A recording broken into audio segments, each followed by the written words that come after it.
Check. Check.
Thank you.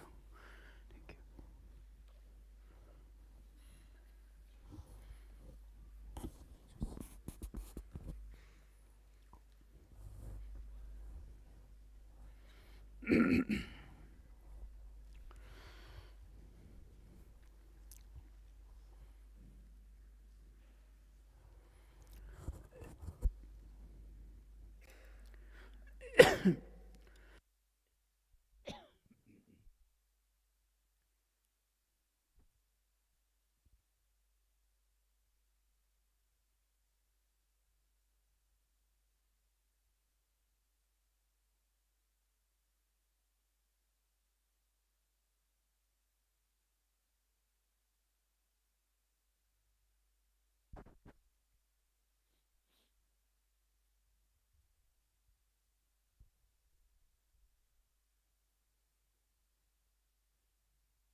Sangye Sangye Chodang Soje Chonam Lae Changjo Bardo Dane Kyosoi Dage Chuje Gebe Sunam Chen Dola Penchera Sangye Do Bare Sho Sangye Chodang Soje Chonam Lae Changjo Bardo Dane Kyosoi Dage Chuje Gebe Sunam Chen Dola Penchera Sangye Do Bare Sho Sangye Chodang Tsokje Chonam Lai Changjo Pardo Dane Kyasui Dage Chushe Gebe Sunam Che Dola Pencher Sangye Do Bare Sho Semje Tamje Dewa Dan Deve Gyodan Dembraj Dunga Dan Dunga Ge Jodan Tawaraj Dungala Mebe Dewa Tamba Dan Mindal Vare Churji Nyereng Chaudan Nyedan Tangyam Chemba La Nebra Churji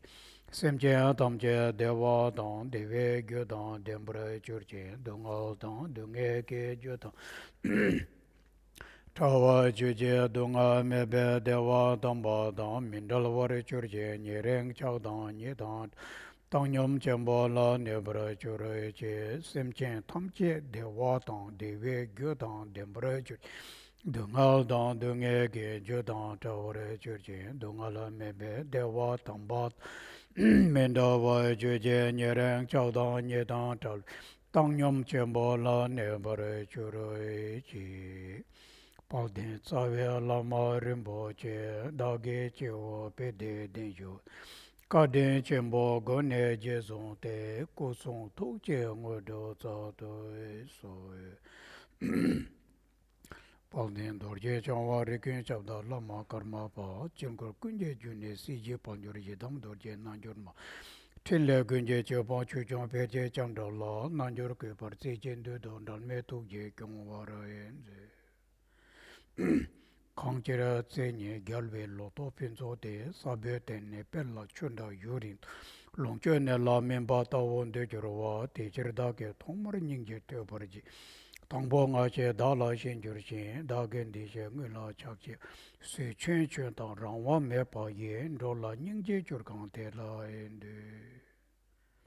Kangla Semje Tamba Rin Chen Te Chepa Ti Kula Chaksa Kangla Nepa Che Chang Dendelwa Deven Jung Ne Te La Kyabsui Chi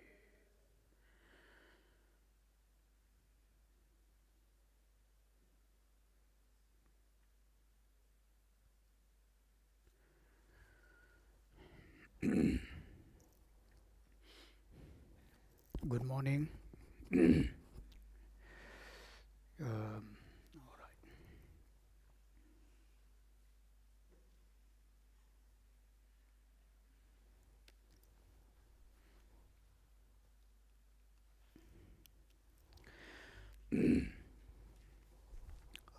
right. So now we will continue with our topic. We finished the first point in the 7 points of mind training, which was the preliminaries. And in this case, the preliminary are the foundation practices for bodhicitta. So therefore, mainly this foundation, that which gives rise to bodhicitta, is renunciation, like I said yesterday. And renunciation is born in one's mind when we focus on these four thoughts. The meaning of precious human life, and how this precious human life at the same time is impermanent, and also, the fault of samsara, shortcomings of samsara, and then, karma, the law of the karma, cause and effect. These are the four thoughts. Like I said yesterday, the second two aspects are actually the two noble truth. The noble truth of the suffering. Shortcoming of samsara refers to the noble truth of the suffering. And then karma, for example, karma, the cause and effect, is part of the truth of origination. I say part of the truth of origination because the truth of origination has two parts. Truth of origination as, karma, the cause and effect, and the truth of origination as emotions, negative emotions. That truth of origination. So therefore, this is the meditation that we do in order to experience renunciation. Okay, a renunciation, again, just reminding what we really want to renounce is suffering. Of course, we don't want to renounce, happiness. So here, when we say renounce, we need to know, we have to have this understanding what is suffering and what are the sufferings. This is why the teaching on the truth of suffering is taught. And then from there, then we understand what are the sources of the suffering. In order to stop, in order to prevent, experiencing suffering, we need to go to the root, correct? To the root of the suffering. So the root of the suffering are karma, kleshas, ego clinging. And in this way, then we implement the antidotes. And these antidotes, in terms of relative bodhicitta, ultimate bodhicitta, bring an end to the suffering. So bringing an end to the suffering is called the liberation. That liberation is from the Four Noble Truths, the fourth one actually. So anyway, this is what we went through. I'm just reminding you again.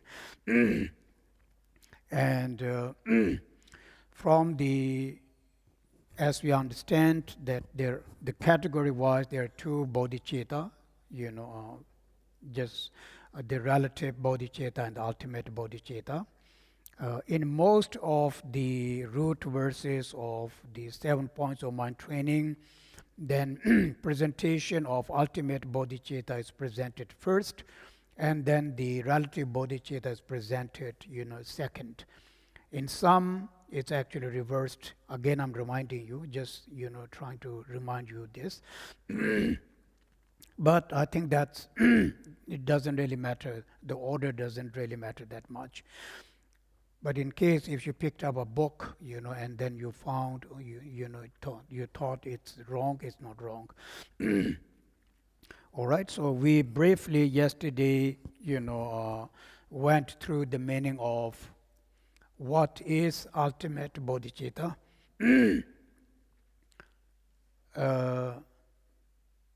Generally speaking, when we say ultimate bodhicitta, then ultimate bodhicitta is, or we could say, are the realization of emptiness realized by the noble beings like arhats, bodhisattvas, and Buddhas. Their realization of the emptiness is called ultimate bodhicitta. So from that point of view, whether they are arhats of the Charvaka or Pratyeka Buddha or Bodhisattva or Buddha, it is same that they all have really, experienced the ultimate wisdom because they have understood the ultimate nature of the phenomena. So just again giving you an idea here, which also in a way from our language, from the Mahamudra or probably Dzogchen point of view, we refer that to the nature of the mind. Like yesterday, this term that we had called, unborn awareness. Unborn awareness. This unborn awareness is none other than our own, inherent mind. A mind that, is the foundation for Dharmakaya, or it is the Dharmakaya. So anyway, this just again trying to give you some, some pictures how to understand that. And now before we go into the root text, I have to say a few things in general, because now we came to the point where the second bodhicitta, the relative bodhicitta, is explained. I'm very sure that many of you have already heard these teachings many, many times, but I need to, explain this again for my own satisfactory. Traditionally speaking, there are these two traditions when it comes to the cultivating of the bodhicitta. The first tradition comes down from Maitreya, Bodhisattva Maitreya, to the Asanga and Vasubandhu. These are the two brothers. So that is one tradition.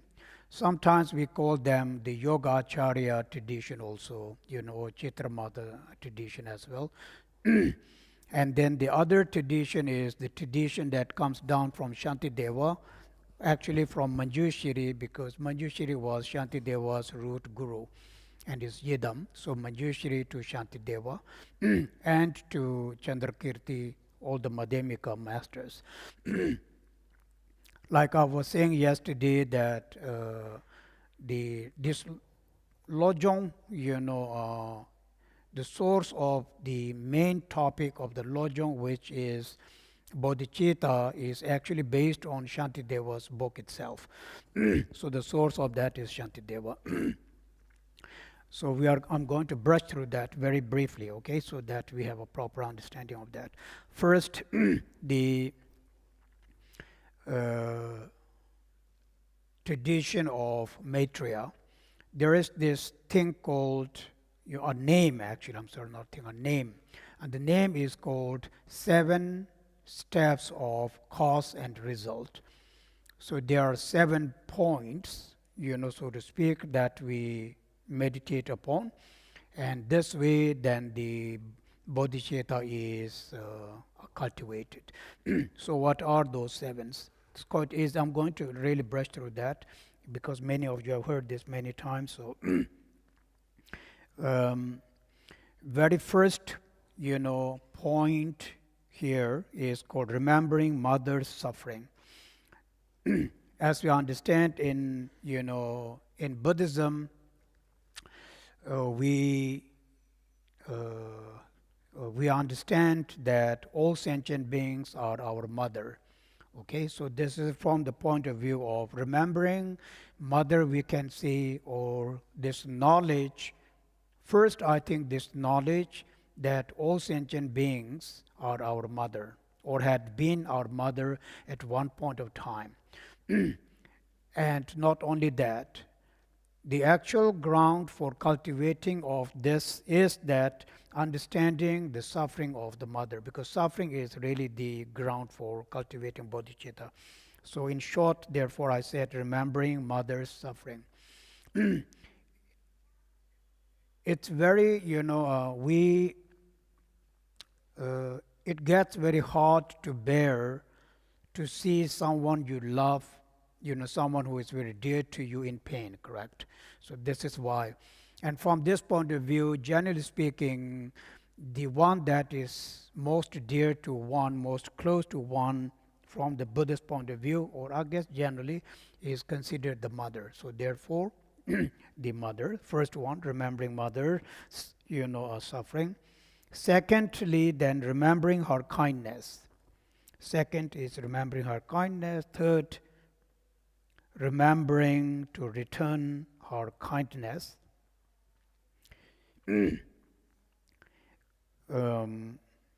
Then fourth is cultivating loving kindness.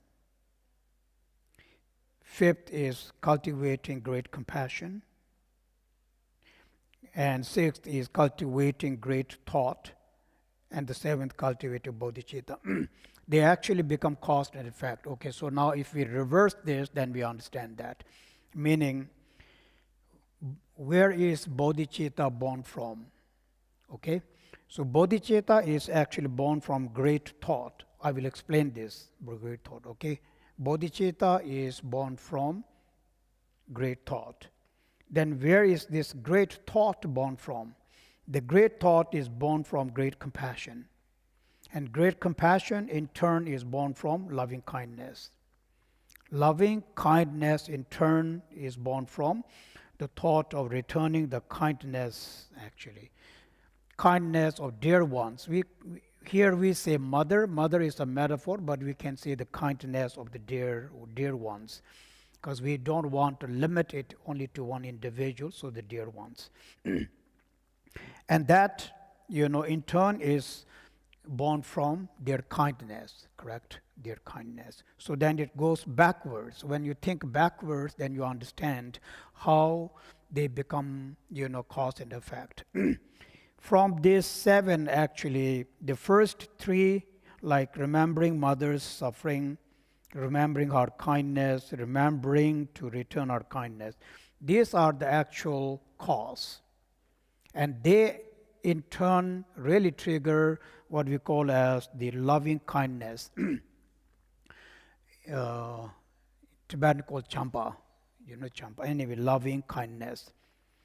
Loving kindness and compassion, the great compassion, Tsewa Nyingje Chembo, Tibetan is Tsewa Nyingje Chembo, great compassion, are born simultaneously. I don't think that, they are born separately, but they are born simultaneously, so to speak. And of course, from there, why we call it great compassion, this,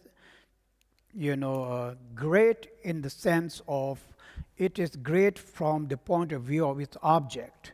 What is the object of the great compassion? Object of great compassion are all sentient beings, actually. So therefore, it includes all sentient beings, the mind of helping all sentient beings with their suffering without exception. That's why the name called great actually came about. And this in turn brings about the 6th one, which is called, great thought. Tibetan word for that is laksam, lakpisampa. From what I understand, why it's called great thought is because these bodhisattvas, if you take the example of our own Buddha took the responsibility of helping all sentient beings on his shoulder. This is why he says, I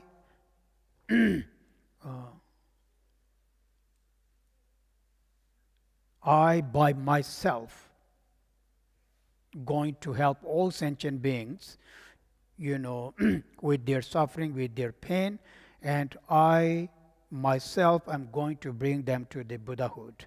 This notion that I will take the, let's say, responsibility of, removing all the suffering of sentient beings and bringing them to the Buddhahood, that responsibility and taking that on one's own shoulder, this thought is also has this sense of bravery to it, right? Bravery, actually. And that's why the Lakpi Sampa, it's not, generally speaking, responsibility is, no one likes to take responsibility from the mundane point of view.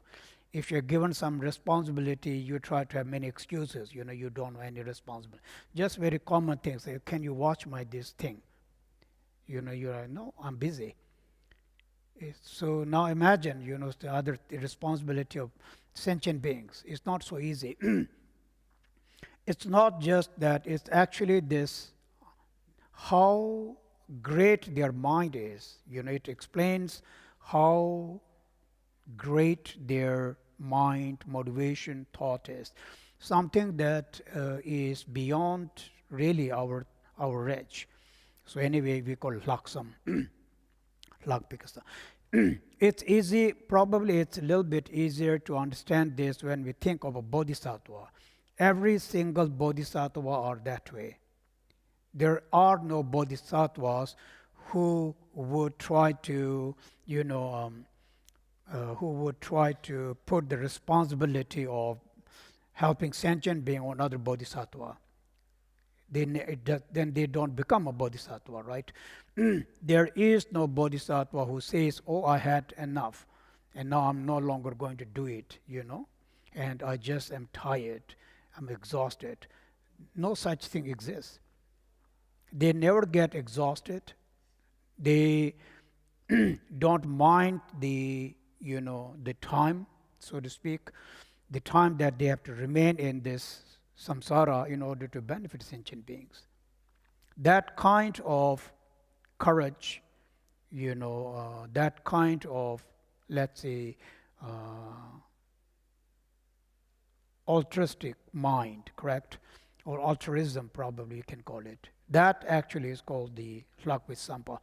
So only this, I think, is something we gain, when we are very advanced in these levels. And then, of course, from there, then the relative bodhicitta is cultivated. The relative bodhicitta, so to speak. This is the first one. Now, the second tradition, actually, the second tradition is tradition from Shantideva, Manjushri, Shantideva, Nagarjuna, all that. And of course, then the source, like I said before, is Shantideva's own book, Bodhicharya Avatara, especially chapter 8. In chapter 8, you find it's elaborated, the meaning of that. Again, here there are some steps, like the very first step actually is practice of shine. So meaning, we just sit down and try to, first we have to sit in a very proper posture, and then we really try to focus on our breath.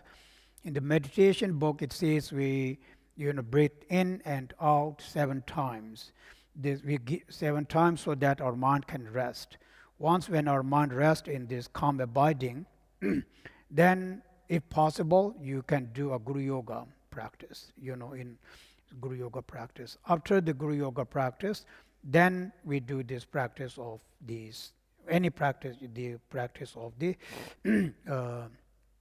cultivating of the bodhicitta. Of course, we have the refuge for immeasurable. Those are always very, very, important. So we have to include that. So this is case with, these are the preliminaries as we understand that. Now coming to this, the second tradition, it is said that the second tradition by Shantideva is, is more for advanced, people, in the sense like it's actually very relevant nowadays, and it's easier, I'm thinking, for those people who have hard time in trusting rebirth, trusting karma actually. So then this practice is very profound. Anyways, so what, again, you start, in the very beginning when we sit down, then the first, let's say, thing that one do is we try to cultivate these, the fourth immeasurable. The fourth immeasurable is called the immeasurable of equanimity. So you try to, stay in this equanimity state of the mind. Okay? And then, what did I write here? I wrote something here for this. Yes, the first method, is called, here I wrote, understanding the common goal or desire. Common goal, understanding the common goal, common desire of sentient beings. The actual word for that in Tibetan, actually, if we translated that directly, it means sameness, the mind of sameness. But anyway, so I'm going to explain this. It is very true that we have a common desire, and that common desire is all sentient beings commonly desire happiness, and all sentient beings commonly do not desire suffering, right? So there are no sentient beings in this world, who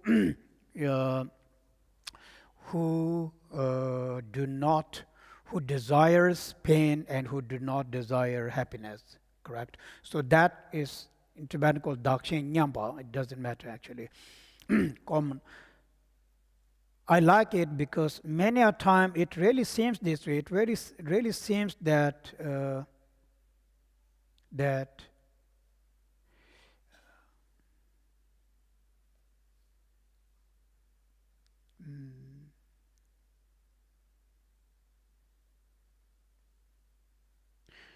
mm, that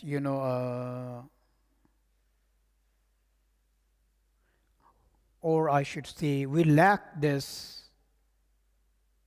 understanding, or we may not lack.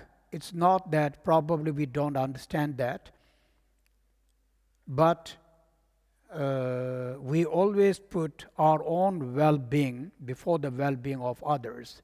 So therefore, we disregard the happiness and well-being of others because of lack of this understanding actually, okay?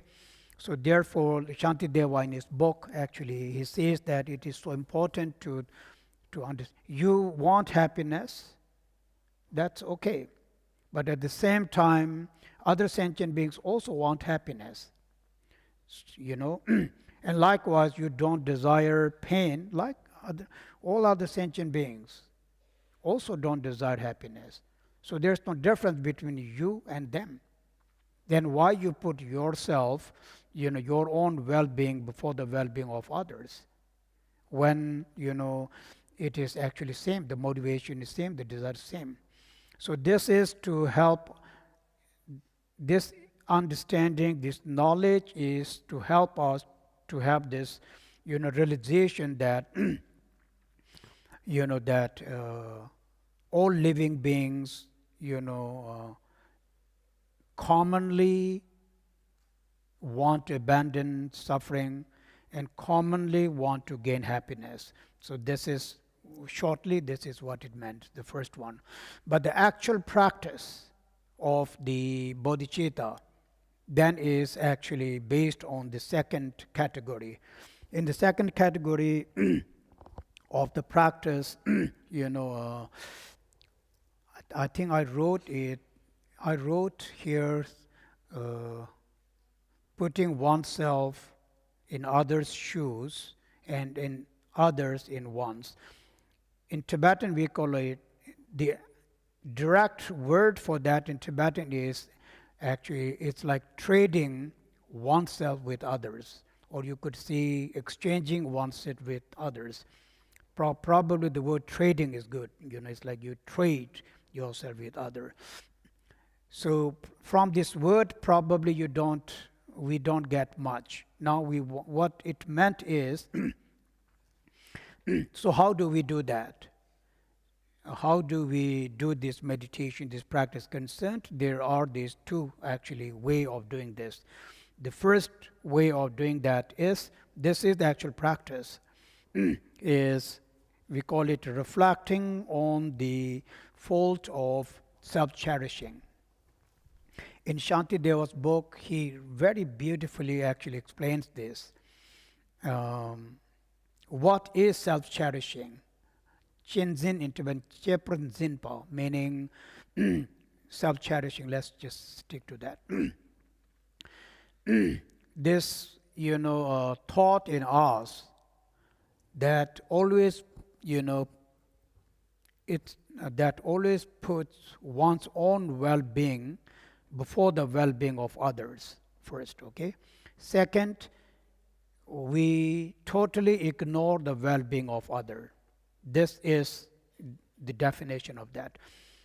It's also self-clinging. We could say selfish. Actually, the word is self-cherishing, sounds very good, but it is, in this world there are many people who are not very selfish actually. Some are incredibly selfish, right, so to speak, unbelievably selfish. Even selfish people understand that that's really too much, actually too extreme. Unfortunately, really in this world, sometimes it really surprises you, like how people can be this selfish. They just 100%ly ignore the suffering, and they see suffering, they see pain, they don't care. All their care is me, I, I. Other people are dying, of hunger, of this and that. Like, okay, let them die. It's not my problem. Actually, this attitude we have, it's not my problem. Why should I help them? These kind of things. We have this attitude. Many people say that it's not my problem. Why should I help them? I think the reason we say why we should help them is because you think they didn't do anything for me, so why should I do anything for them? This attitude actually is very bad. This attitude there in everyone. What have you done for me? It's like this. Why should I do anything for you? What have you done for me to do anything for you?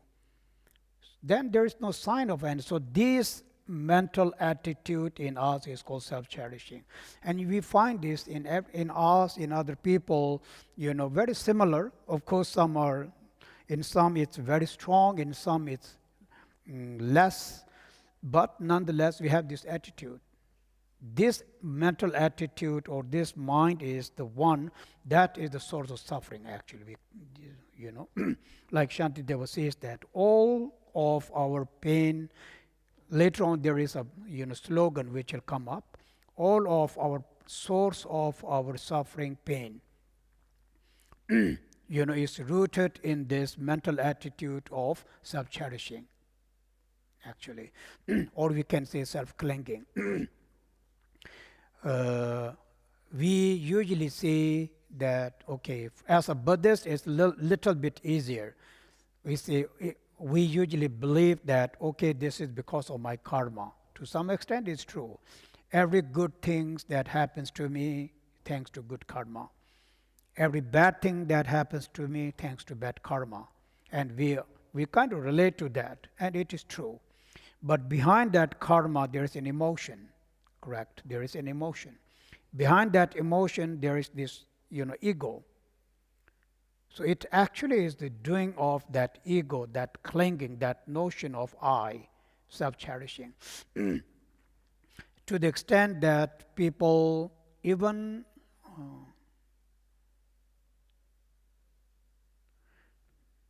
maybe it's not very good for me to name someone, but we have these terms called dictatorship, things like this. So if we look into the history, they destroyed not just a country, the whole world. And they're fine with that. I'm not judging anybody, but I'm just saying it's not from our time. It's been like this forever. Before there were all these kings, everybody went into battle with each other. Basically, human beings killing human beings, actually. Because of one person's ego, the whole country, the whole neighborhood had to suffer, no? It's not me telling you, pick up any history book, it's actually like this. So what is to blame? That person's ego. His or her ego got hurt, and they are in power, then they destroy, Anyway, so this meaning of the self-cherishing is how we can see how destructive it can be, really, to you and to other, actually, to everybody. It's very most destructive force or most destructive thought is that ego clinging. And yet we cherish that so much. And because of that, all the problem around you, in you, is because of this. And we don't let go of that. It's very, ignorant from point of view. It's not an excuse, but very ignorant. So here in the book, Shantideva and of course Nagarjuna, many of them says that we first need to understand. This is for also like where this, let's say if you have a very difficult life, then I want to know where this is coming from. You understand that's coming from your karma, and you understand that karma was a very bad karma, and that very bad karma, was because of a very, strong emotion, and that very strong emotion was because of your own self, ego, actually. So this way then it's about reflecting on the false, harmful nature of the ego actually, right? We call self-cherishing, but in meaning-wise it means we want to really understand how harmful one's ego can be. Ego is the most harmful thing in the whole universe actually, so to speak. A source of all, like if you look at our own lives, all the conflicts, problems is because of the ego, clashes of the ego all the time. Anyhow, therefore now the idea is I do not want this ego. Understanding that. And what is the source of all the benefit actually? Then it is reversed here. The source of all benefit is cherishing others. Cherishing others. If we look at all the, let's say, noble beings, and also when we think of our own selves, the goodness in us is the source of all the goodness, in you, around you, actually, so to speak. Therefore, this goodness is, is the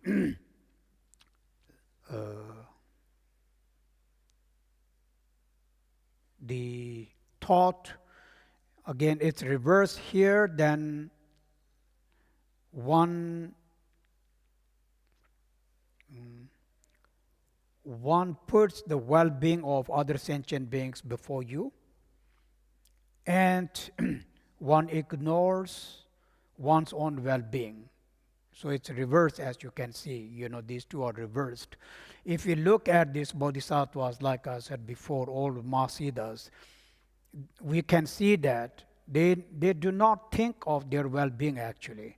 They're not bothered, with their well-beings. They're only bothered with the well-being of others. They're always thinking the well-being of others. They don't think the well-being of themselves. When we think about the well-being of others and when we do something to benefit them, actually you also benefit from that a lot. So therefore, I do not benefiting others is the best way of benefiting oneself, so to speak. This is something we actually don't realize that. And conversely, we think that helping others is an obstacle, So anyhow, here, when this term in the Shantideva's book, it says one trades oneself with other. There is no physically trading anything. So actually, it is about the alternating this thought. We have these two mindset. The first mindset is the mindset of self-cherishing, where I put my own well-being before the well-being of others, and we ignore the well-being of other people. This is the first thought, correct? And now I try to transform that into the other thought, and that thought is putting the well-being of others before myself and disregarding my own well-being. So this is what it meant, changing oneself with others, or putting oneself in the shoes of other and other oneself, so to speak. Yes, so this is an analytical meditation, but it is really true that we cannot deny the fact that all the pain, suffering they all come from emotions, negative emotions. There is no denying actually at all. It's simply what it is saying here. And all the happiness, joy comes from virtuous thoughts, let's say, right? So there is no denying it from the cause and effect point of view, from the cause and result point of view. So anyhow, this is very briefly, that's what it meant. Now let's say, and you can combine these two traditions, these 7 steps of cause and result, and the Shantideva's tradition of, the meditation on the sameness and meditation on trading oneself with others. You can, of course, combine that. To some degree, we can combine that. In many books, they do actually. You combine that. And so here, once when one train in this tradition, either of the tradition, and let's say we experience that wisdom, that knowledge, and because of that, we also experience bodhicitta. So then when we experience bodhicitta, then it comes to this one actually here, Tonglen practice. The actual, only then we are to do Tonglen actually. After that, months and months and I guess years and years of training in this way. And when one really feels, this in oneself, when there are signs that you have been able to really, do that change, let's put it this way, then the Tonglen practice comes about. And then also the Bodhisattva vows are given. Again, I'm giving something, classic stuff. Bodhisattva vows given. Bodhisattva vow aspiration and application is given. And then, of course, we are to do Tonglen practice. And then after that, along with this, then the 6 paramitas. 6 paramita is for one's own, well-being, for one's own accomplishment. And then there's something called 4 means of benefiting others. These 4 means of benefiting others, bodhisattvas, do that, use these 4 means to help sentient beings. So there are some orders. I'm just again giving you this, trying to, give you information about these orders. There are this tradition of, 2 traditions, and once when either of them, when we accomplish this, then we come to the actual bodhicitta, relative bodhicitta practice, where we receive the bodhisattva vows, we do Tonglen practice, and then we,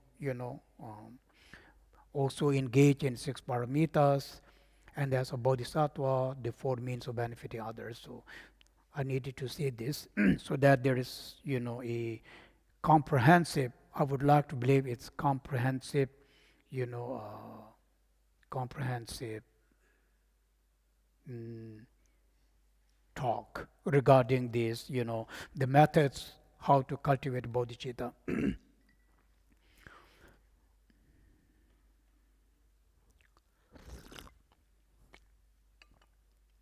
All right. And now we will go through the book itself.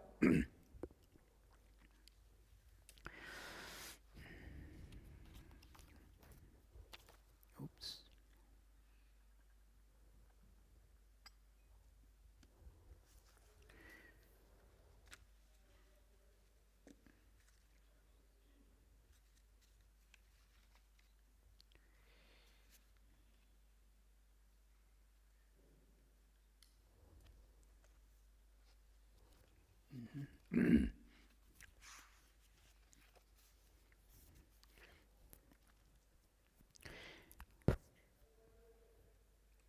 All right.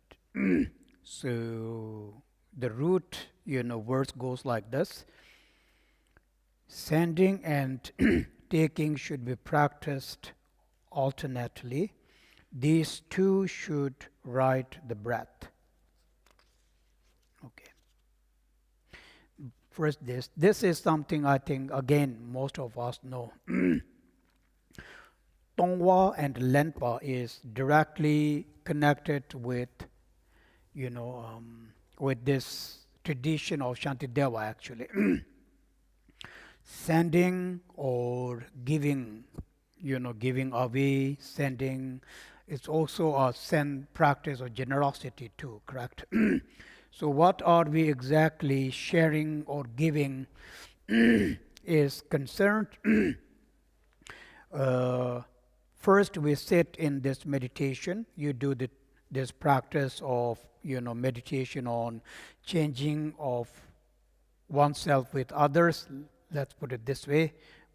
And in the end, then here, of course, what is it that we have, that we can give to others?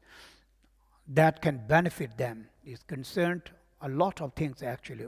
In short, then our own accumulation of merit, our own realization, happiness, cause of happiness, an enlightenment, state of enlightenment, correct? Those are the anything in the relative level, on ultimate level, all those are the things that I that I can give to others, is meaning giving to others, sharing others. And so that is part of the giving, tongwa, as in sending or giving. Lenpa is taking upon, and what do you take away from sentient being? So what we take away from sentient being is concerned, in short, is truth of suffering and the truth of origination. In conclusion, it's very profound if you think this way. In the 6 cyclic existences, there are no beings who is not going through suffering. And this is what we try to take upon us. And, at the same time, we don't only take upon their pain, their suffering, but also the cause of suffering. So the cause of suffering is karma, emotion, ego clinging, ignorance, kleshas. Karma and kleshas in short. So we take that upon us. And in order to help us to have some sense of how we're doing this, little bit of concrete physical object, then we use our breath, like it says here, we use our breath. It's up to you whether you want to, think, imagine color or not. I don't like to do these color things, but some people like to do color things. Like for example, when we are giving them, or sharing is a better word. When you share your happiness, cause of happiness, joy of happiness. Happiness, two kind. Happiness in the world, and the cause of that happiness are all the good karmas. So you are giving them all the happiness along with all the good karma, happiness in the world. Happiness beyond the world is connected with relative and ultimate bodhicitta, correct? So we give them the happiness of the noble beings, of the arhats, bodhisattvas, buddhas. And how do we give it to them? Is we also give them the cause. The cause is relative bodhicitta, ultimate bodhicitta. Actually, we share that realization with them. We give them our realizations to them. So this is how it is. So yes, in the meditation, breath, since it is very, well known, sometimes people say when you breathe out, not sometimes here according to this, of course it is same with the meditation of calm abiding.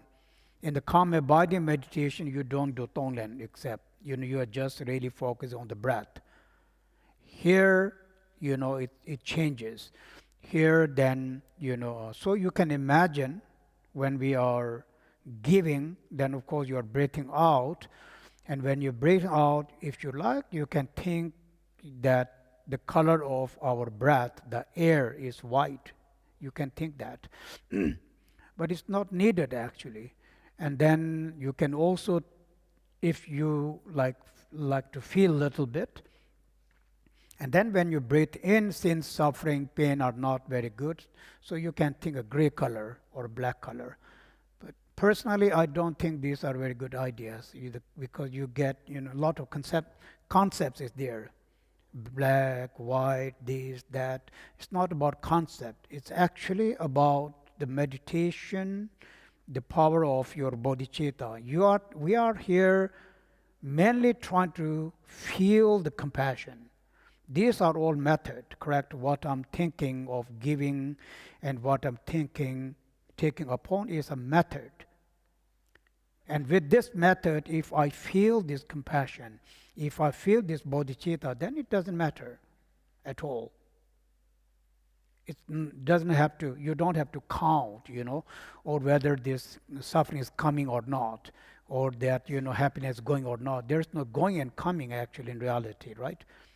It's power of the mind, like I said yesterday. But power of the mind, compassion, there, I do trust that there is actually. For instance, like it can very, if the compassion is very pure, then it has this, effect, also physical effects, so to speak. So anyway, it's up to individual how we want to do this, the Tonglen practice. Now you can see without the teaching of exchanging or trading one with other, Tonglen, here again, like when we are sending, another thing of sending is actually of the joy and happiness, all that, right? And taking upon is we are taking upon all their egos and emotions, for example, and we are giving our bodhicitta to them, and we are taking their ego in us. This is also another way of thinking. So yes, the Tonglen, I think most people, since you do it, then it's well, you know it. So I guess there is no need much to say. Usually, also there isn't much to say. Actually, it just means Tonglen.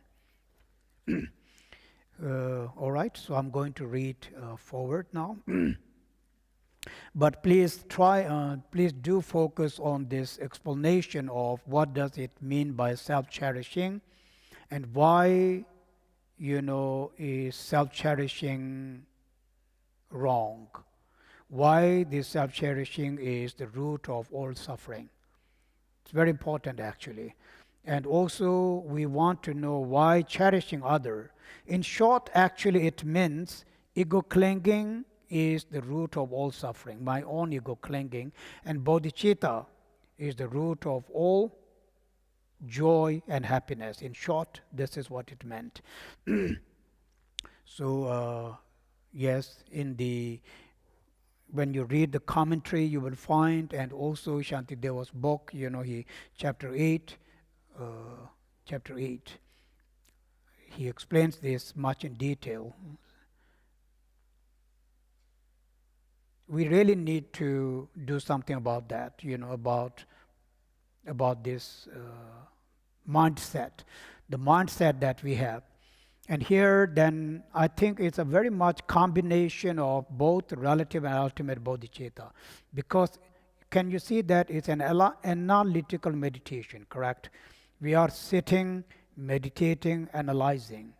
I'm analyzing what is this ego all about, and why is ego not good. I'm trying to understand that. Analyzing meaning I'm not judging, but I'm trying to understand why Buddha says this. There must be a reason, why Bodhisattva are saying this. So so I'm like, okay, let's just see what it really means. Hearing is not enough. We need to really feel it. And if you feel it, then yes, there's a result. Just hearing is not good enough. So it's important to focus on that.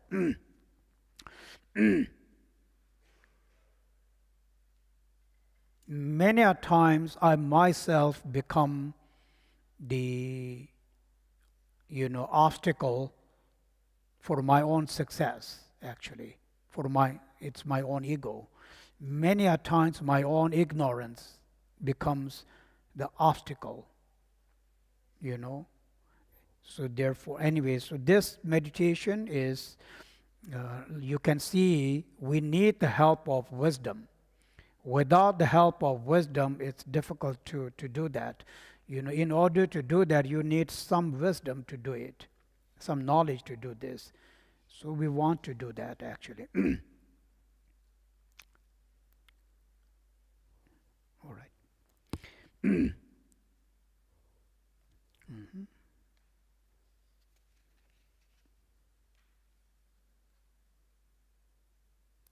Oh, actually, okay, 1 sec, sorry.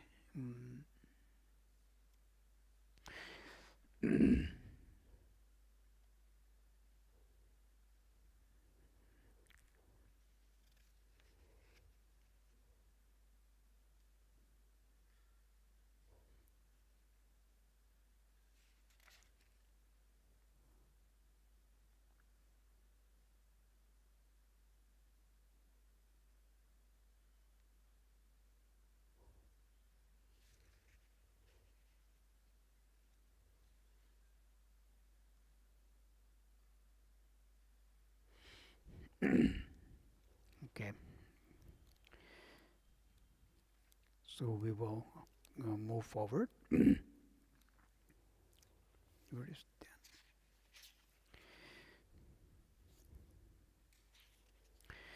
that? 3 objects, 3 poisons, and 3 seeds of virtue. Okay.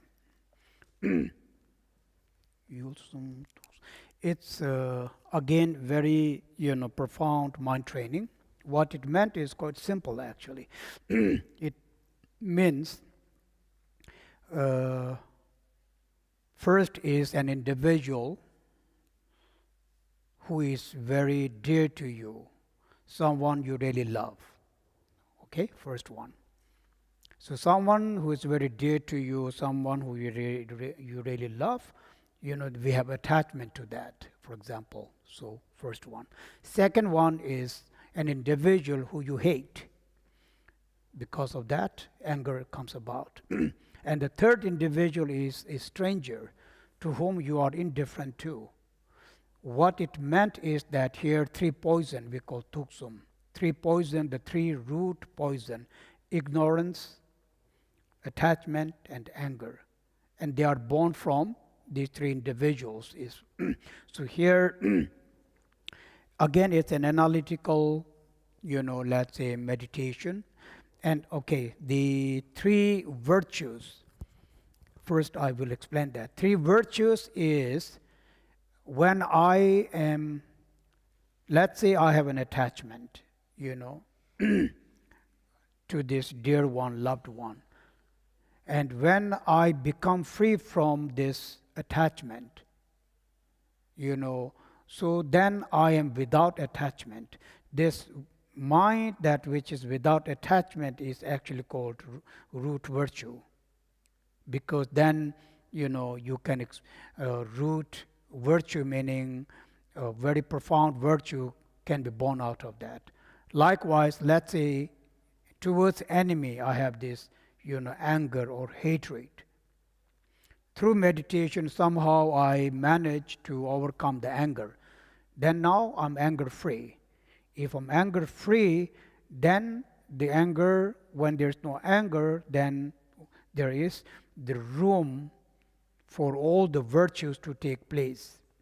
As of now, there is no much room in my mind for all these virtues, like relative bodhicitta or ultimate bodhicitta, to take place. Why?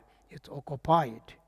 It's occupied by these emotions, mainly 3 root virtues: attachment, anger, ignorance. We start with ignorance, attachment, and anger. And along with this, all the other, like jealousy, pride, all of that. So, therefore, it gets very hard for us to think virtue, to practice dharma is very hard. Why? Because dharma by definition is geva meaning virtue. And since my mind almost all the time is occupied by these 3 poisons, so there is no much room for the other good virtues to come about. Okay, now so now let's say through the help of analytical meditation, through the help of vipassana meditation, I managed to overcome ego clinging. I managed to overcome 3 poisons. And when I have overcome 3 poisons, then I have all the room to experience bodhicitta. I have all the room to experience all the virtues. So therefore, this is what it meant. Here, again, this from the bodhicitta point of view, it's very much like, transforming these poisons into compassion, actually. I want to have compassion, like I transform attachment into compassion. I transform anger into compassion. I transform ignorance into compassion. This is what it meant. But that actually is from the, let's say, from the analytical meditation point of view. How do I do that? Okay, the question is, how do I do that? In the Mahamudra teachings, right, in this meditation, there are these, let's say, teaching where it says that one directly looks into the nature of the thought. Again, I'm giving some idea, right? Probably we won't be able to do that, but let's just say this. So there's an anger, and this practitioner come face to face with this anger, but this practitioner is able to directly look into the face of the anger, let's say. What is this exactly? It's called analytical. And when you do that, it says that you don't find any, any characteristics of anger in it, actually. It's very true, actually. Why? Because I'm looking, into this anger with this, wisdom. And this wisdom can cut through the anger. But if I looked at this anger with ignorance, it won't work, actually. So what it meant, again, I don't know how helpful this could be, is that probably it means as soon as there is a sense of anger, and when this practitioner is able to, directly face it, look into it, this, they experience the emptiness nature of the anger. So then, the anger no longer is effective at all. This kind of things. Also, from the analytical point of view, mind point of view, how do you analyze mind? The past mind cannot be analyzed. Can it be analyzed? No, because it's gone.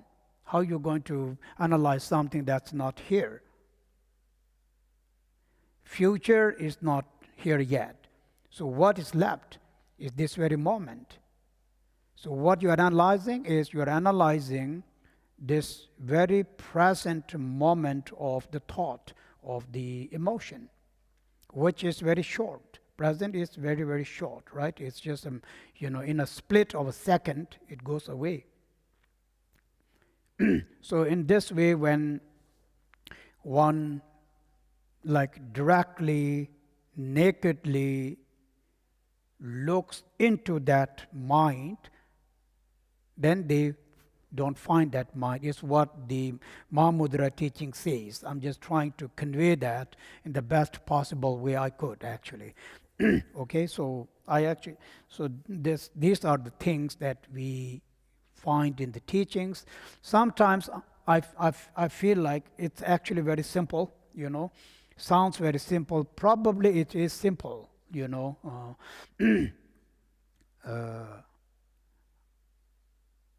it gets a little bit complicated or gets a little bit difficult, probably because, I complicate it.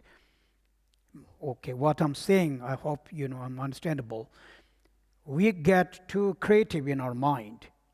It's a very bad idea. Meaning you conceptualize, you make it very all creative. This. Number one, number two, all this back and forth, and it's all very wrong, actually. So you want to make it very colorful somehow, Feel some very color there and some kind of very fancy stuff. That's absolutely wrong. So anyhow, here, because in Tibetan word, from what I remember, we call it Khenpo. Khenpo actually means nakedly. Directly, nakedly is a very good word.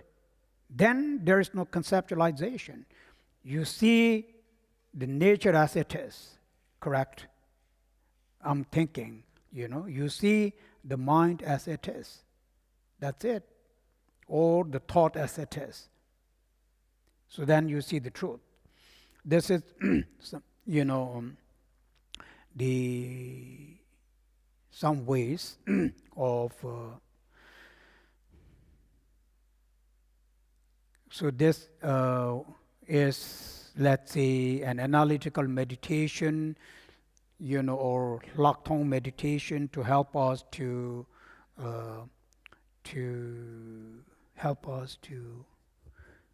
have this sense of, emptiness. Why mind is emptiness, so to speak. And from compassion point of view, it's a little bit reversed actually. Because ignorance, attachment, all are source of suffering. And then when we understand that, that these are source of suffering, and that's how we, let's say, experience compassion. So different ways of looking at it. Pleasant, unpleasant is connected with, the attachment and anger. And why we feel that is because of ignorance. Ignorance is the base for both, correct? It is the base actually, the ground of, this emotion that we have. So therefore we have to, talk about ignorance, so to say. So, okay, let's move further. 3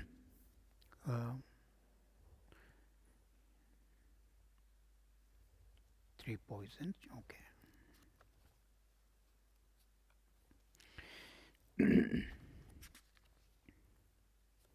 Oh. Then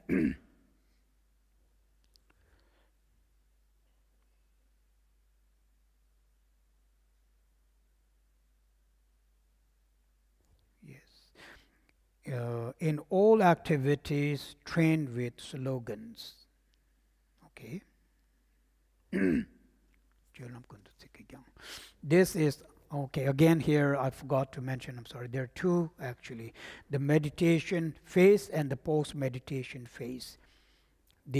As we can understand, these other lines that we had before this was actually meditation phase, how we enter meditation as we understood that. By analyzing, you enter into meditation.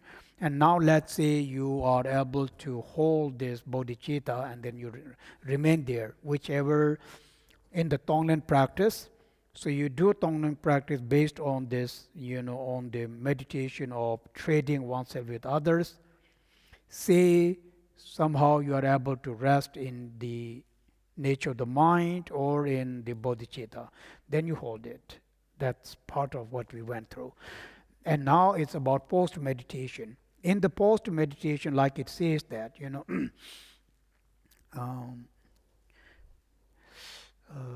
it actually means during our, everyday life, then the way we can practice bodhicitta or dharma is by really remembering the verses, not just remembering the verses, but saying them out loud actually. Here, many a times they do that. Like there are these lines by Nagarjuna. First, if I remember correctly, it says Nagarjuna used to say it out loud. Sometimes you need to hear it. You need to hear what's in your heart. It's not good enough to be in your heart. You need to hear it out loud. So you say it out loud, you hear it, it makes it more effective. This is why Nagarjuna, for example, there's this line that goes like this. He says that may all the negative karma and suffering of sentient beings come upon me. May all my good karma and the result of good karma go to the sentient being. In short, this is the line actually, he says that. So he, says this out loud. It's a Tonglen practice. Likewise, for example, Langri Tangpa is this very famous line actually, that he always used to say it out loud. And this word is like this. It says, goes like this. I will give all the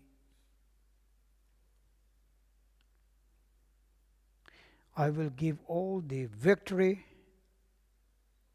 success, glory, goodness to others. And I will take upon all the losses,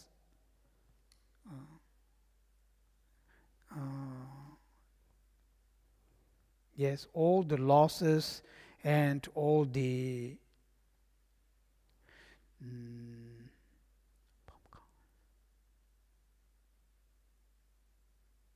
losses upon oneself, actually.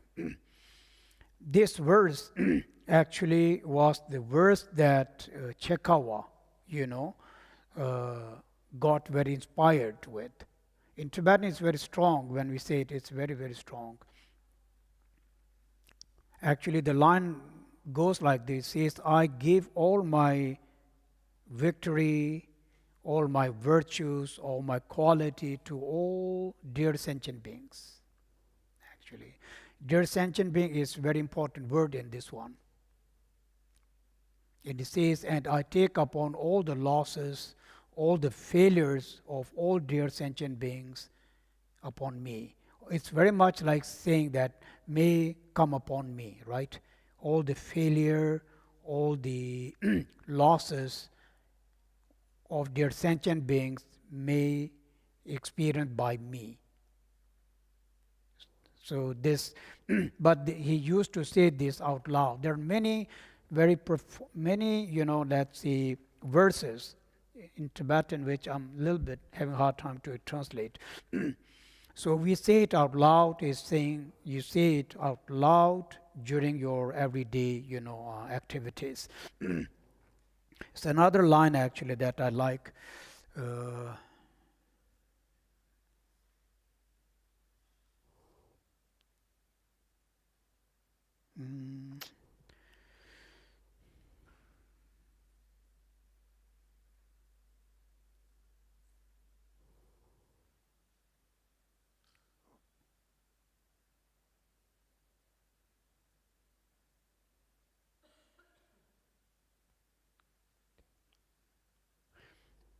In Tibetan, it's like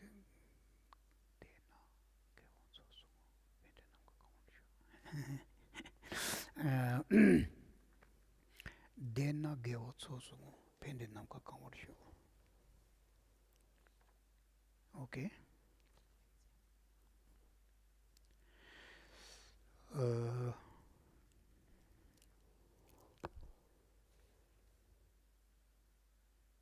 Okay.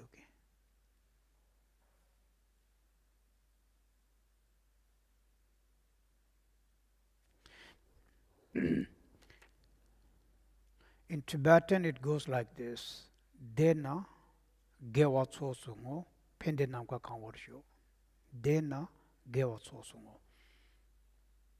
He says, if I'm happy, then I dedicate these all sentient beings and may this joy and happiness fill up all the space. And if I'm sad, may all the sadness, suffering of sentient beings come to me, and the suffering of ocean may dry up absolutely. I think something like that. I like that very much, those lines actually. Anyhow, here this is about, training one's mind in bodhicitta in everyday life. So we need to remember that, So this is to help us to remember how important these bodhicittas are. And then any words you may find, that you find very, very helpful, you can actually say that. Like there are, of course, many. I'm very sure you have many, verses that you like from different books. Of course, we all do. I like all the verses in Bodhicharya Avatara, which I can't really recite out loud, but it's like that. But I do, I did realize that we as a Tibetan, we grew up by chanting them. Not only chanting them, we had to memorize it. I remember as a very young boy, I could say as a kid, we were, asked to memorize. So I did memorize all the Bodhicharya Avatara and all this. Of course, I forgot it absolutely for a very long time until I read that book back after I don't know how many years. But the thing is, it comes back to you quite easily then. Then more and more I read, it stays with you longer. My point is, then it does really help you,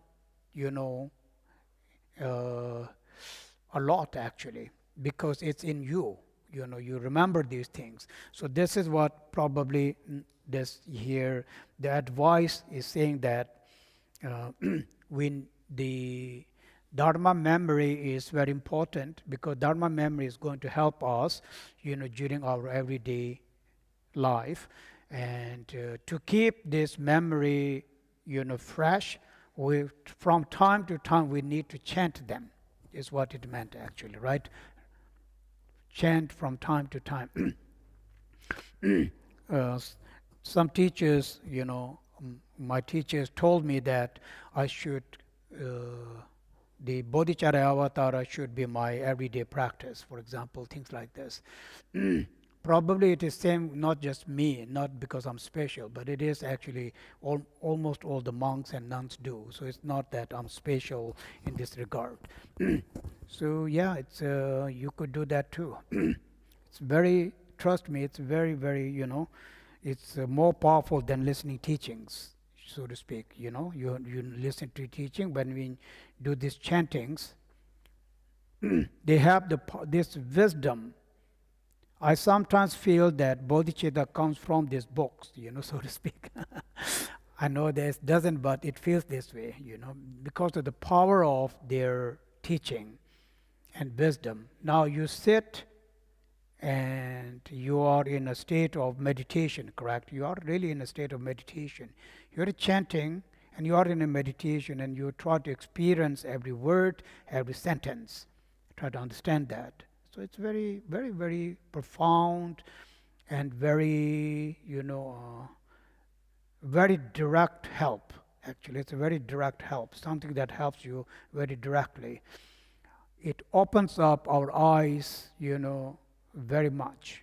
And we need that. Really, we need this help to have these awakenings, a lot of awakenings, and they bring this lot of awakening when we read, reflect, meditate, and especially when we do these readings, chanting wise. It's very beneficial. Okay.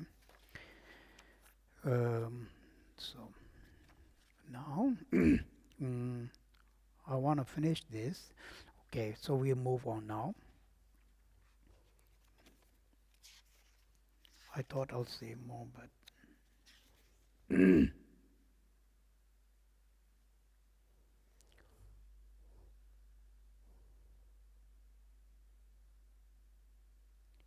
see. Begin this sequence of sending and taking with yourself. Okay. Lempe korim rangnitsam. Okay.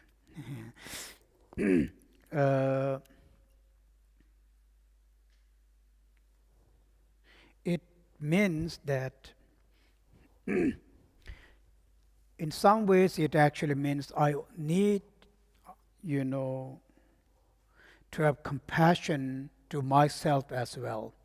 So therefore, the very first person that you want to generate compassion is actually yourself. And I actually like it. It's very true. I do need that. And I do need to have compassion to myself, You push yourself too hard, you are not. We always ask other people, be compassionate with me. And we forget that I'm not compassionate with myself at all. You drive yourself to crazy, to everything. And so sometimes to the extent that, we become cuckoo. So it's, who made you cuckoo? You made yourself cuckoo actually, So we don't want to do. Why? Because you lack this compassion to yourself. So therefore, but it has also other meaning. It means that For example, yes, but in Tibetan versions, here in the commentary, it kind of says that I, from the Tonglen point of view, then how do I do Tonglen upon myself? He's saying you have to do Tonglen upon yourself. So then, sending and giving, the object of both the sending and giving is you actually. You are doing to yourself. So here the suffering, any suffering that I am to experience, right, in the future, I take upon that me in the present. This is what it meant. And all the joy, all the happiness that I am to experience, I give that to the future me, so to speak. So it's interesting, how you do that. In the present, from the karma, many a times lamas and in the story of great masters, they actually say that, meaning they say that may all the result of all the bad karmas, come to me in this life, so that, I no longer will have any bad karmas left to experience. And this is also a Tonglen practice in this way, in the future, whatever I am to experience, all the bad karmas. So they literally want it, so to speak, all the sickness and anything. They like, because then you're done with it, so to speak. It's actually about that from this point of view. I just want to be done with it. So it's like, okay, I don't want them in like, in how you call that, in segments, like little bit. Don't give me in bits and pieces. Just like give me whole, No, this is the idea actually. Happiness in bits and pieces, and sadness bits and pieces. So no, just give me all the pain together, all the bad karma, all the pain. You want to send me to hell? Send me to the hell. Just for one time. Just please, and I want to be done with it. This really is the idea actually, so to speak. It's not so easy to do that, but this is the idea. And I remember many a time Lama say that, oh, you are sick, it's very good. Who says that actually? But Tibetan Lama say to Tibetans, and really we say that. And also that whoever is sick, they are also like, okay, thank you. A little bit crazy, to think like this. It's like, oh, you are sick, very good. Maybe it's better you die with this sickness. No, we literally say that. And it's like, yes, you're right, may I die. But then we are cuckoo, no? I mean, if you think like, oh, these Tibetan people, they're totally cuckoo. Actually, we are not cuckoo, We are just trying to exhaust all these bad karmas. We don't want anything, to be left. Because I don't want to deal with this again in the life, life after life after life. It's very exhausting. This life is so exhausting, really. I mean, I feel this, I don't have any big responsibility. But just like this. And I'm like, I want to be done with this. No, anyway, so this kind of things. Here, in the Tonglen practice, when it says that, you start with yourself, is from this. Maybe some of you who have been in Dharma a long time probably have heard these stories from what I'm saying to these people who are sick. We do say that. And many a times, many great lamas actually do this. It's very vague in my mind, but one very great lama, now I don't remember the lineage and the name,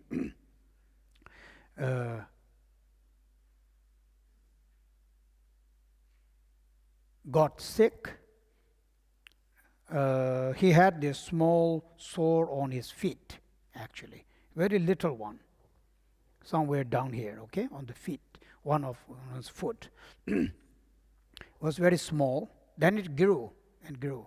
the attendant kept saying, maybe you want to, attend a physician. The Lama said, no, it's okay. It's okay. And it really grew. He was going to lose his feet. He said, no, this is what actually I want. Because I am, doing this purification. He says it's because of the power of the bodhicitta that I'm trying to really cultivate. It's something I'm doing. And as a result of that, it's almost, it's like, it's bringing forth the karma that he's to experience in the future, and is experiencing this in the form of this wound or losing this leg. Actually, because of there are two things from what I understand. One, the karma was reduced only to that, because that karma was really a very strong negative karma. But due to the power of the cultivation of the bodhicitta, it was reduced. Not only reduced, it was how you call it, can we say pre-postponed? Is postponed? If we did pre-postpone, what happens then? Is postponed again? Is what?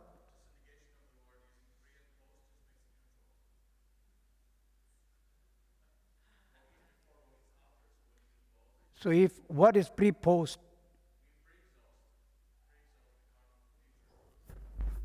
So it's right word. Oh, it's wrong word. Okay. All right. Anyway, it's opposite of postponed. It's something that I'm to experience in the future. I'm actually experiencing it. Anyways. So yeah, there are it's awakened. There are some other stories also, not so long ago actually. 19th century masters, So anyway, that is what it meant. Some Tonglen, from the Tonglen practice point of view.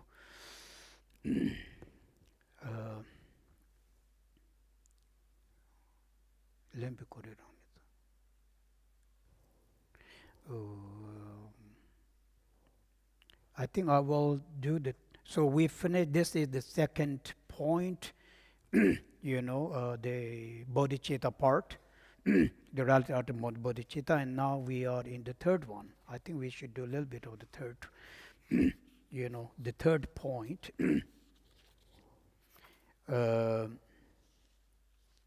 Turning all the adversaries into path. Okay.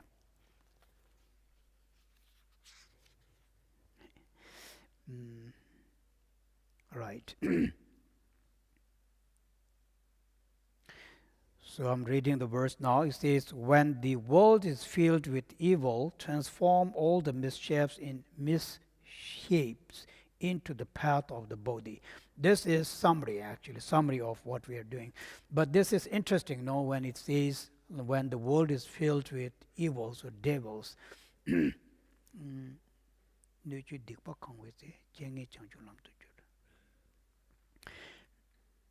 Quite interesting in the sense, like we talk about degeneration time.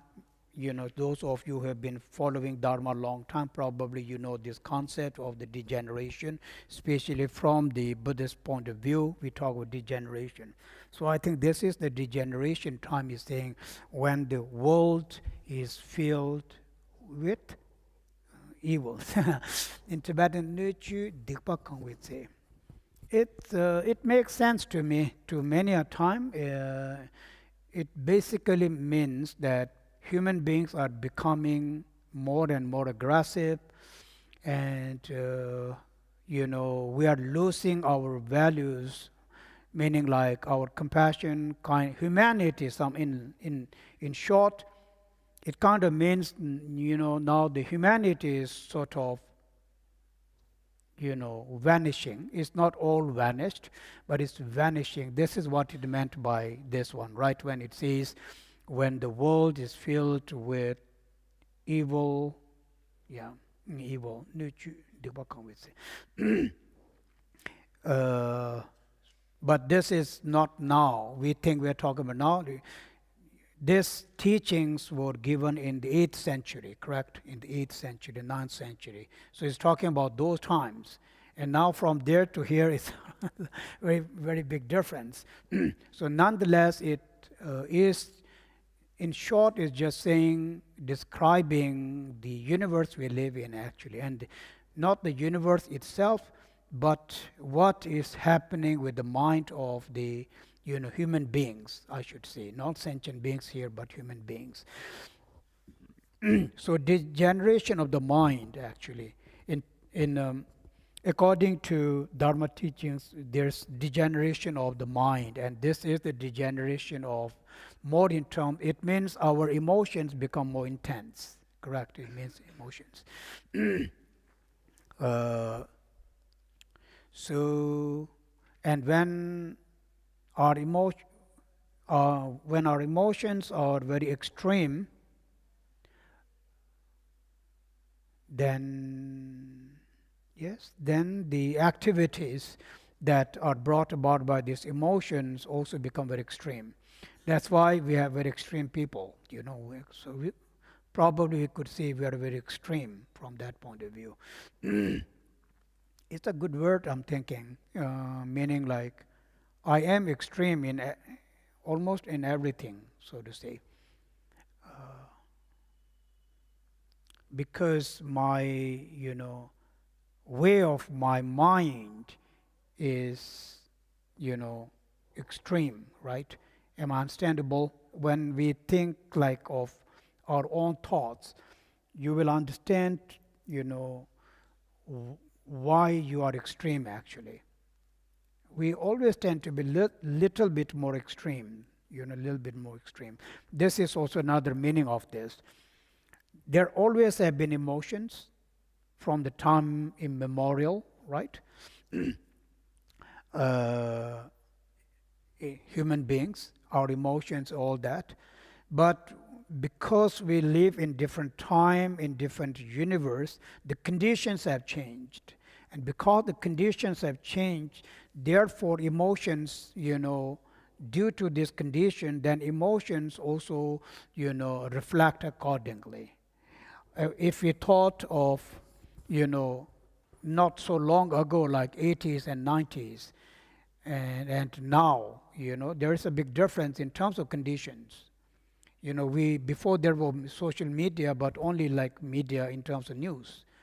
And now we have in our hands, so to speak. So this can disturb our mind more and more. How? It very means like there are all these, things that really can disturb our mind very extremely, actually. This, I'm thinking this is what it meant. There was always emotion, like back in time, but they didn't have this environment, they didn't live in this kind of environment, in this kind of time. If they had this kind of environment, they also will have same kind of experience. But now, and then imagine like 20 years from now, even 5, 6 years from now, 50 years from now, what the world will be. It is going to be the world of AI, I guess, or something like that. I'm just throwing it out. I don't exactly know what it is, but I hear AI, so I'm just saying AI, stuff like that. And all this AI, deep fake and all these things. Very strange thing, no? Almost like everything's fake. We become very fake people. Our mind is fake. Everything is fake, artificial. Not really good, actually. Very unfortunate, Compassion, bodhicitta, yes, no problem. AI, oh, where's your compassion? AI can help me with that. You put some machine in here, some little chips, okay, done, Oh, I need Buddha, no problem, buy, go to the, go to the store. Oh, I want that chip called what's awakening. Oh yeah, $20. I'm awakened. It'll come to that time. Very unfortunate. Everything. I'm just throwing something out there. Please don't mind my stuff, okay? You don't have to agree with me. Probably I'm just going cuckoo, in my mind. But I hear these things here and there, and I'm like, where are we heading? Are we real people or we are not? We have to touch. Are you real or not? You never know. So when it says things like this, probably these guys knew back in time, time traveling. We have this time travel machine, so I guess Buddha did that, time traveling. He traveled in this, we call it this kalpa, and then it's like, oh, it's very strange kalpa coming up, kalpa of AI, We had kalpa of smartphones, now we're moving to AI, and after that, something else, and something else, and something else. And one point in time, we all sit home, do nothing. Everything else taken care of by all these other strange, unknown things. Anyway, those are, I guess, very useless stuff I'm saying. But yes, we need to, but at the same time, as long as we protected ourselves, then I think we are good, no? Okay, I live in this world, in this environment, but I don't have to be them, actually. Who says I have to be them? I don't. If I allow myself to be them, okay, you become them. I have a phone, but I don't allow all these things to affect me, to influence me. That's in my hand. I can very much do that. So that's up to us, And if we don't do that, then yes, we will very much fall into the trap of all this other stuff. Okay, I think I'll stop here. I'm saying very silly stuff, but also it's about time. I'm gonna stop now. We can have a question or two, I think, because we still have a little time.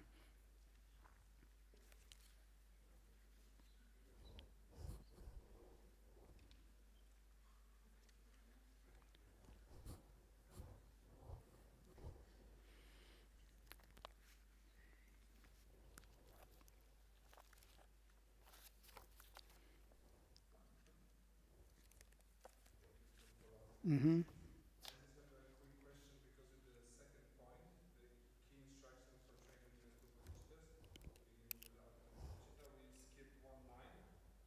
Oh, I did?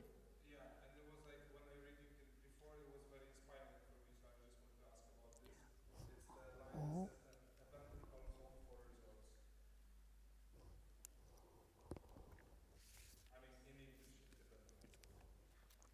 Okay, which line did I?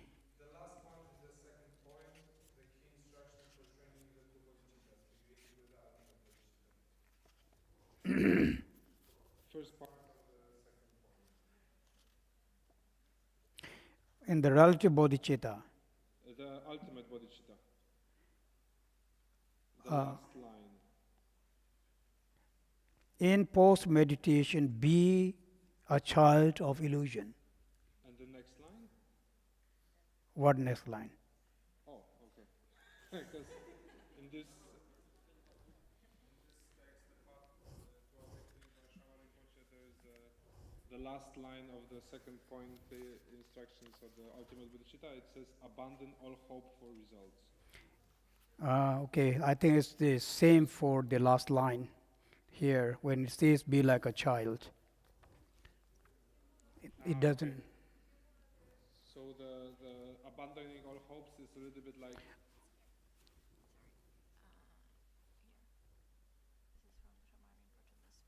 Okay, understood.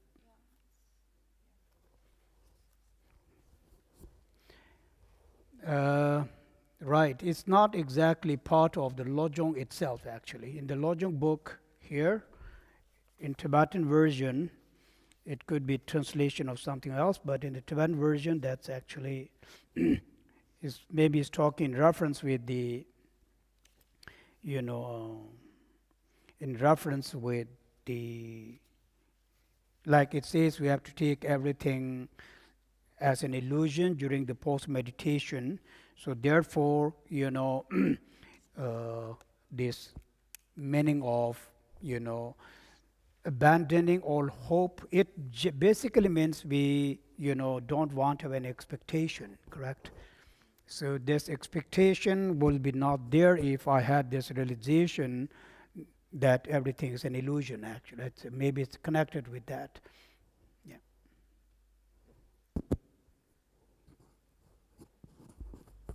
Thank you, Kempela. I want to ask something about Tonglen practice. Mm-hmm. I've heard that it is in the Tonglen practice very important when taking upon others suffering upon oneself, that it's important to actually dissolve this into emptiness or do something with it, like as a step in between before, like continuing to sending out the happiness and all good things, because one invites actually a lot of negativity, and it might also maybe cause some obstacles or something. Could you say something about that, like the practice of dissolving it, or what to do?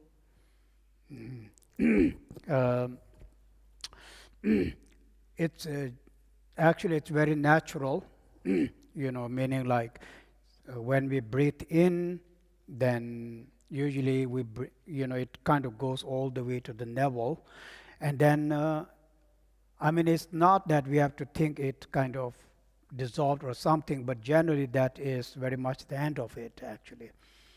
But for your own sake, if you want to think that, then yes, when we breathe in, let's say this is a Greek color, it goes all the way to the navel, and then it just disappears, So that concept that it disappears is the one that you're talking about. Yeah.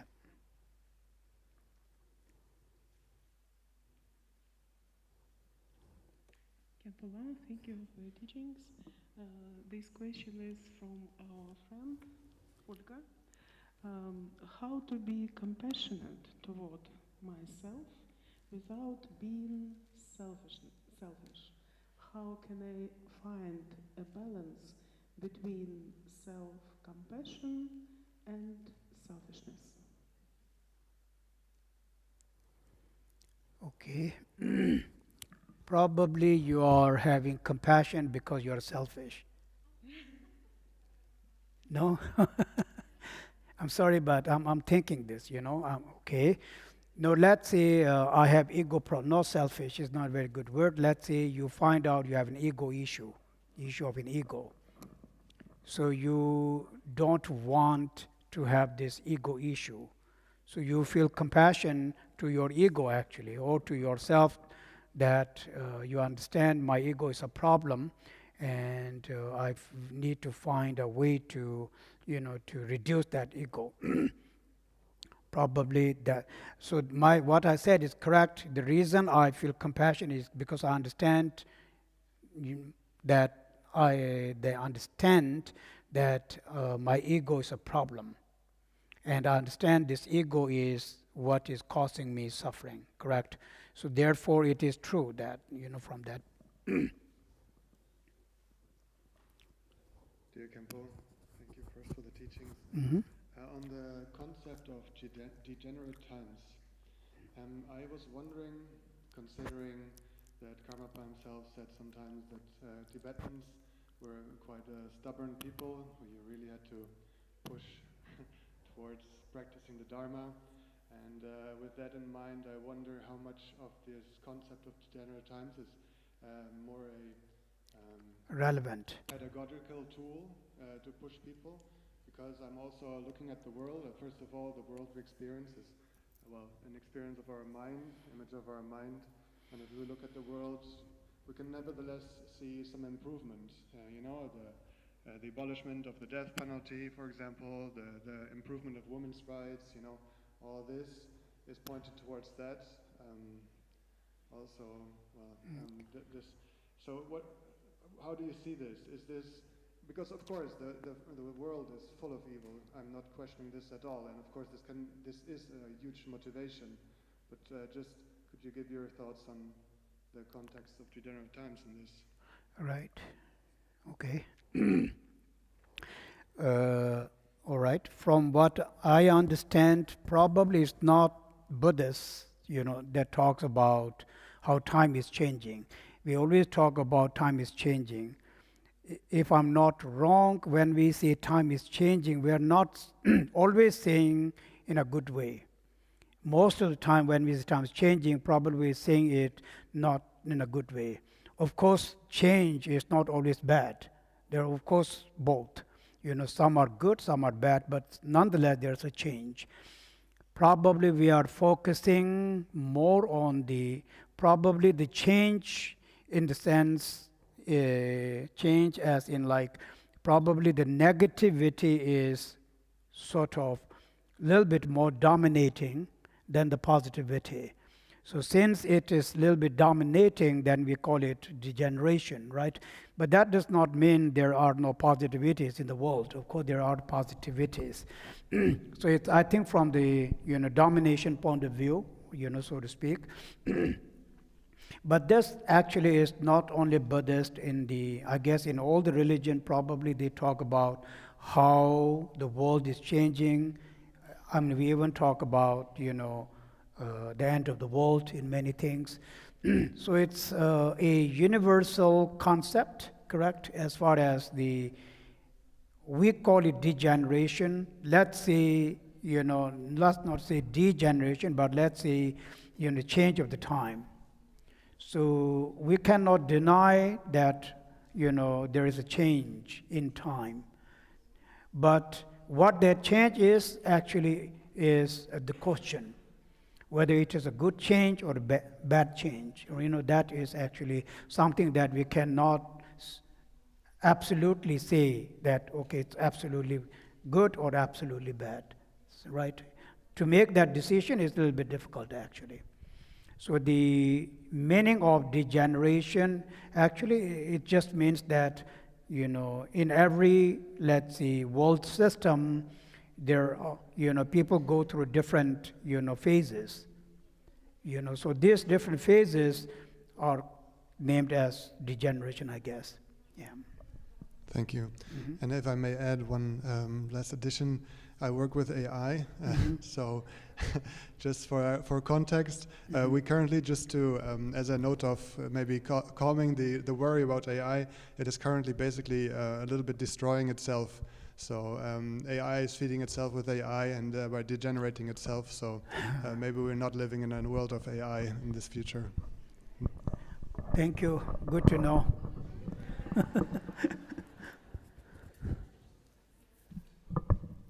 Hello. Thank you for everything. And I have a question about these verses. 3 poison, 3 source of virtue. Okay.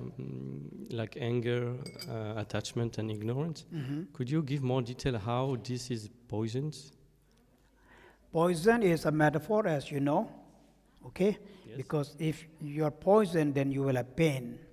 So therefore it means anger, attachment, emotions, by nature, they are actually suffering, correct? If you are angry, you're not happy. So you are suffering because of your anger. You're suffering because of your attachment. And also we suffer because of our confusion. Ignorance is same as confusion. So they become source of attachment, source of suffering. Actually, they are suffering. Yeah, but how? Because I've heard it many times, and it's theoretically okay, I understand, but sometimes I have a lacking of feeling really how much is it misleading, let's say. Okay. And this is why I'm asking. Okay, and so you agree that anger is not good? Yeah, anger, okay, I understand. It's a lot of confusion. And attachment? Theoretically, okay, but... indirectly? What'd you say?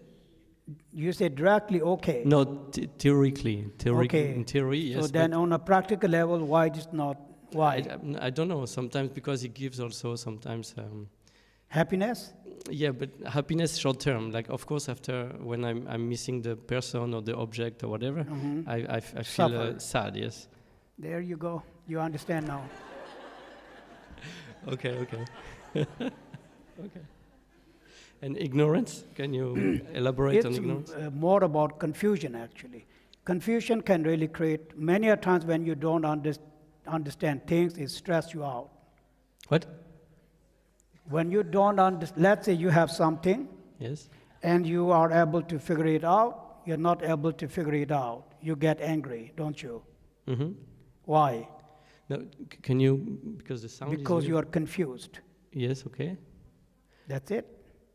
Can you... Okay. Yes. So you have a phone, Yes. okay, and you are trying to figure out. To feel what? You are trying to figure it out. Oh, okay. Yes. But you're not able to figure it out. Okay. And you get stressed. Okay. Why? Okay, because Because confusion... because you are confused. Okay. Okay. I see. All good. Okay. Thank you.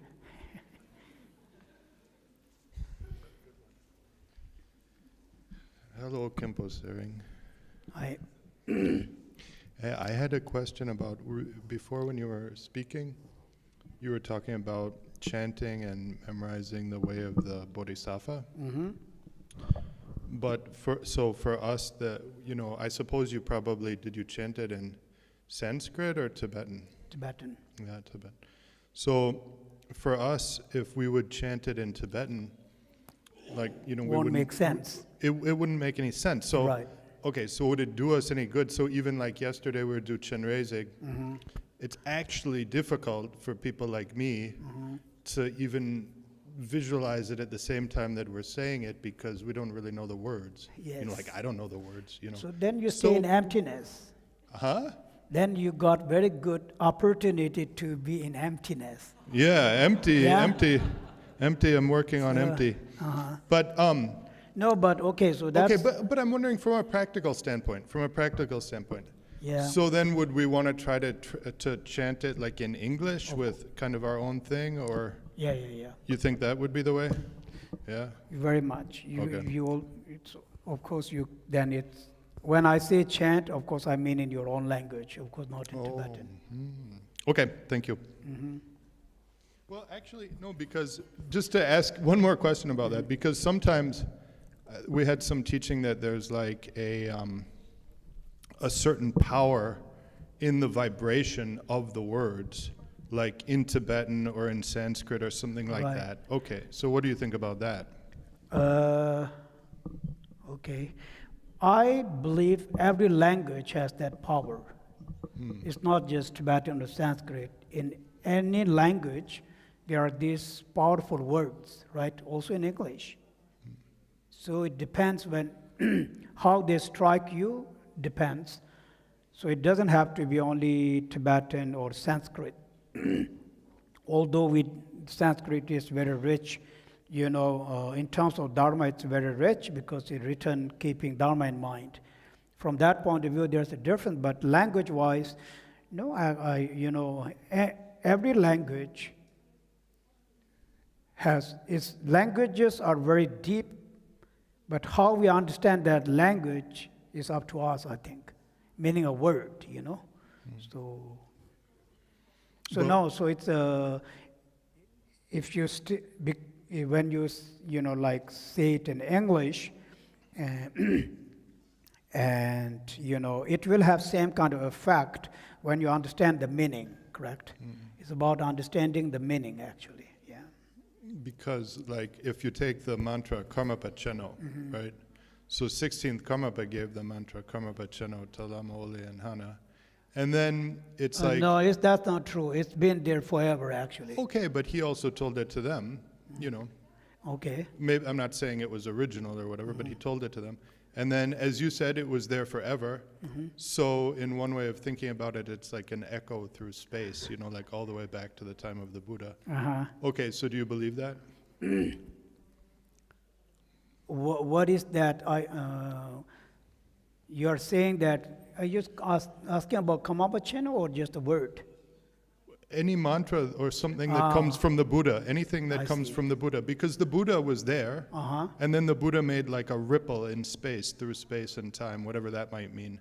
But I mean, it might as well be now, because time is an illusion anyway, right? Okay. Okay, so is there power in that? Or do you have to understand the meaning? There is power in the, sound when, it connects with you actually. But if it doesn't connect with you, it doesn't matter what the sound is. Like if I say Karmapa channel, it will connect to a lot of people and it will not connect with a lot of people. For some it means a lot, even though we don't know what it means, but for some it means nothing, correct? So it depends. This is what I'm saying, language-wise, it depends how it connects you, really. I guess we need that kind of, that kind of connection to that, then yes. So it's, yeah. Okay, thank you, Khenpo. Thank you, Khenpo. So my question is regarding the self-cherishing, which we learned today is bad, and cherishing others leads to enlightenment. And so that's like a question about the practice of this. So in theory, we could, for example, offer our bodies to a family of hungry tigers like that prince, but we probably shouldn't do that until we're enlightened. And so how to tell whether an action is good, like in terms of self-cherishing, in terms of cherishing others and helping others, and if we're not destroying ourselves by this action too much, like dying, for example, in the name of others. So, like, how to make that these decisions in practice? Right. Okay, that's a good question. So as of now, it's a mind training. First, we know. It means what we are trying to do is that we are really trying to train our mind in compassion, in kindness, in bodhicitta. So this is not a time where we can actually really perform an activity, based on that in terms of giving our limbs or something like this.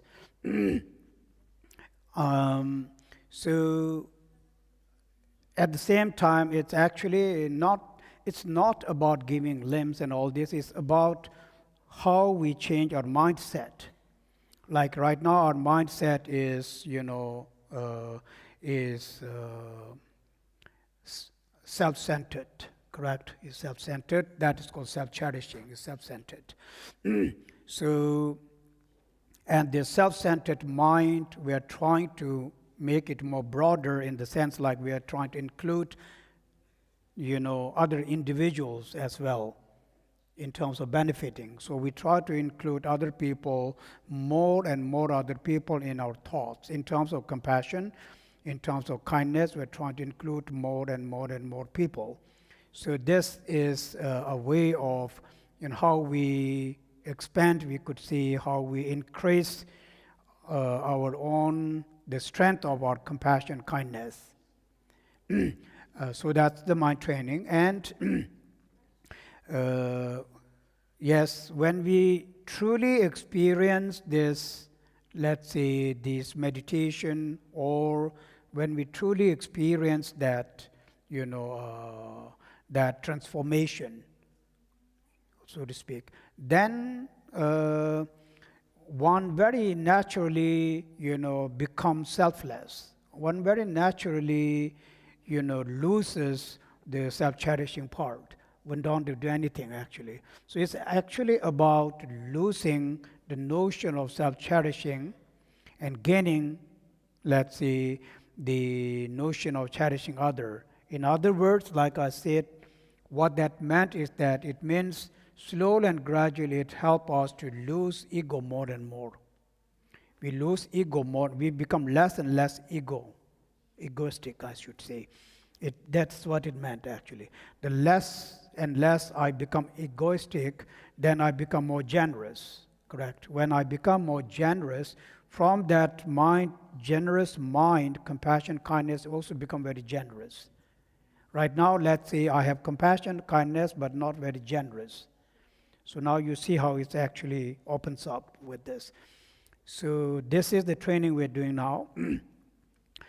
These examples you gave is really for, probably, I don't think there is a need these kind of times, but when an actual time came, then one don't mind giving one's life for other, actually. It doesn't have to be very, this extreme cutting things like this, but giving one's life to benefit other, then there will be a time when one can do that very naturally. I mean, out of compassion, like pure compassion.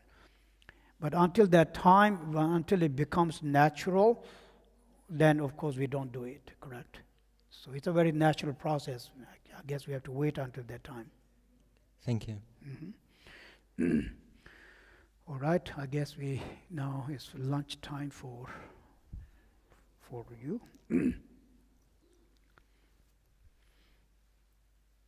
Senam dia tamche zikpa nye, tonai nye be dana pamche. Che gaya na che balaya tukpa ye, siben sole ando wa re shoy. Gewan diye kiwo kun senam ye she sozo. Senam ye she le chungwa tamba kunye tobare sho.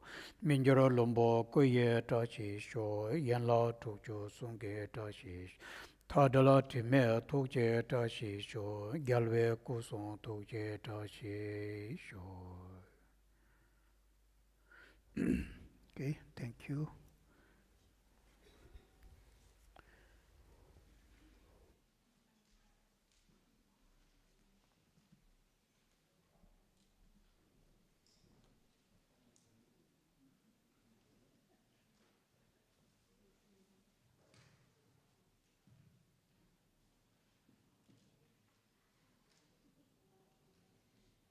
So, dear friends, today I would like to invite you to make flower offering because we have such beautiful flowers. And if you would like to contribute, there is a flower box on the right side of the Gompa when you exit it. So please feel free to join and contribute to these beautiful flowers, which you can see at the altar. Друзья, сегодня мы вас приглашаем сделать подношение цветов. Если у вас есть такое желание, вы видите, здесь цветочные композиции красивые, их поравнять. Если вы хотите сделать подношение на покупку цветов, можете это сделать при выходе из Гомпы. Справа стоит